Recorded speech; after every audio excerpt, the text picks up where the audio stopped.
Bonjour à tous, très heureux de vous retrouver pour un nouveau webinaire.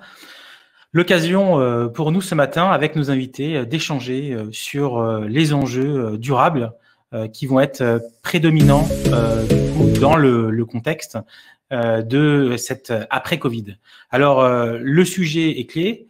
On a souhaité ce matin en parler. Et donc, le sujet, c'est quel modèle de ville durable. C'est le webinaire qui démarre maintenant jusqu'à 11h30.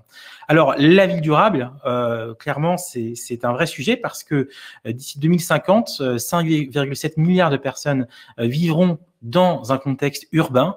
Et donc, il est urgent et important de pouvoir effectivement travailler ces sujets dès maintenant pour trouver un bon modèle de développement de ville. Alors, nous avons aujourd'hui un certain nombre d'invités exceptionnels. Tout d'abord, Hervé Allègre, délégué général de France Ville Durable. On a effectivement aussi souhaité inviter Cécile Decoever de WICO. On a Pierre-Yves Nury de iAttract. On a Anne-Lou Cabara du coup de Greenly et Eric Braque de La Perrière de YoYo.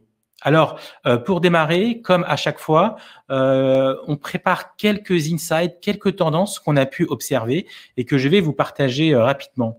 Pour tous ceux qui nous suivent, n'hésitez pas à partager sur les réseaux sociaux avec le hashtag Sustainable Day pour du coup permettre d'amplifier un peu tous nos travaux du matin. Alors, pour ceux qui ne connaissent pas, le Hub Institute, qui est un think tank qui existe depuis 8 ans, réalise à peu près 15 rapports d'études par an. On organise à peu près 40 à 50 conférences en ligne et physiques quand on le peut. On intervient auprès de plus de 10 000 personnes par an en entreprise et en institution. Et puis, on organise un certain nombre de learning expéditions quand on le peut aussi dans l'année, que ce soit en Asie ou aux États-Unis. Voilà. Et notre lieu, le Hub Lab, reçoit plus de 150 événements. Alors, évidemment, le sujet du jour, c'est vraiment ces challenges, les challenges présentés et poussés par les Nations Unies, que nous, on a souhaité regrouper en trois gros challenges. Des challenges humains, tout d'abord, des challenges liés aux ressources et des challenges quelque part liés à la gouvernance. Voilà. Alors, première tendance intéressante, et j'espère qu'on va pouvoir la suivre dans les prochains mois, c'est l'investissement sur l'habitat durable avec l'utilisation du bois. On sait qu'aujourd'hui, le bois est 12 fois plus isolant que le béton. Et ce qui est intéressant, c'est ce cas en Île-de-France de Nexity qui a développé tout un programme de développement justement de construction en bois. Et donc, on verra dans les prochaines semaines si c'est le genre de développement sur lequel on va, mais en tout cas, on l'encourage et on voulait le souligner comme première insight.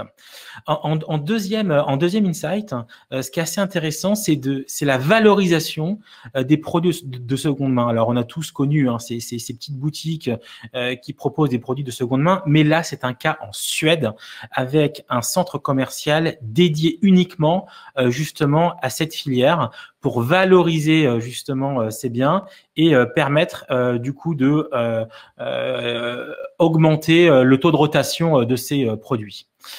La troisième tendance qu'on retient, et en plus on l'a vu dans le cadre du Covid, c'est lutter contre l'isolement. Et effectivement, on l'a vu dans ce qui s'est passé. En plus du problème d'isolement, les seniors ont été extrêmement vraiment durement touchés et victimes du Covid. Et là, il y a cette initiative de la Poste qui a testé justement sur un certain nombre de seniors dans les Landes un bouquet de services numériques pour permettre de les réintégrer dans leur famille, dans leur contact immédiat. Et donc ça, c'est des pistes plutôt intéressantes. On avait un cas hier sur l'un de nos webinaires et on en parlait aussi. C'est une piste, à mon avis, pour la suite, pour justement lutter contre l'isolement.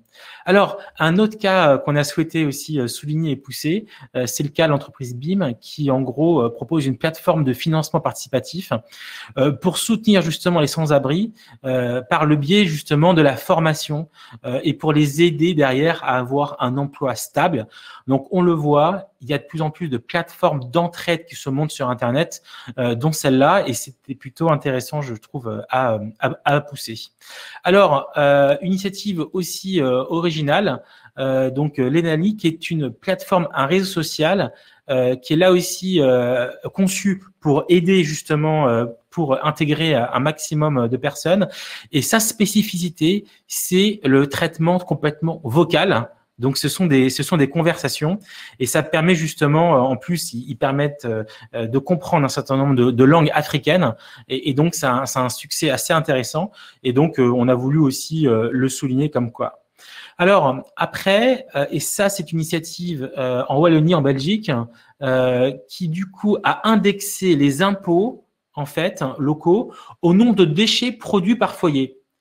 Alors, c'est assez intéressant parce que, du coup, ça permet vraiment au foyer de faire le lien entre ce que je produis comme déchets et ce que ça me coûte et de les inciter comme ça, de manière très concrète, à réduire leur production de déchets par an. Une initiative qu'on voulait aussi souligner.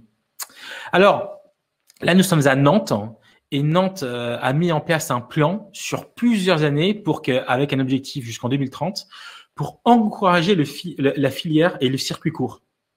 Ils ont un grand nombre de producteurs justement de primeurs et l'idée c'est de faire de la région de Nantes et de faire de Nantes une ville qui puisse justement s'approvisionner de manière extrêmement directe avec les producteurs qui sont autour de la ville. Donc en termes de circuit court, c'est plutôt intéressant, rural, urbain, une vraie dynamique qui est en train de se reproduire aussi dans d'autres villes bien évidemment. Alors là, c'est vrai que quand on a vu ce cas, on a trouvé ça assez intéressant. On ne sait pas si ça va arriver en France. C'est Helsinki qui se repose carrément sur les habitants et il leur propose en gros de louer et de tester avec des capteurs de CO2 qui peuvent aussi être imprimés en 3D et ils permettent du coup d'avoir de se servir du coup des habitants comme testeurs et comme capteurs de CO2 pour avoir une vision un peu de l'état de la ville. Et donc, cette logique, quelque part, de sortir uniquement des dispositifs de l'État et des régions et des capteurs des régions et utiliser aussi les citoyens, c'est plutôt intéressant. Nous, on connaît en France une startup qui s'appelle PlumeLab qui développe un petit système pour faire ça. Mais là, c'est en grandeur nature et en plus, c'est en impression 3D. Voilà. Et donc là, bah, c'est un peu les différents cas qu'on évoquait. Donc,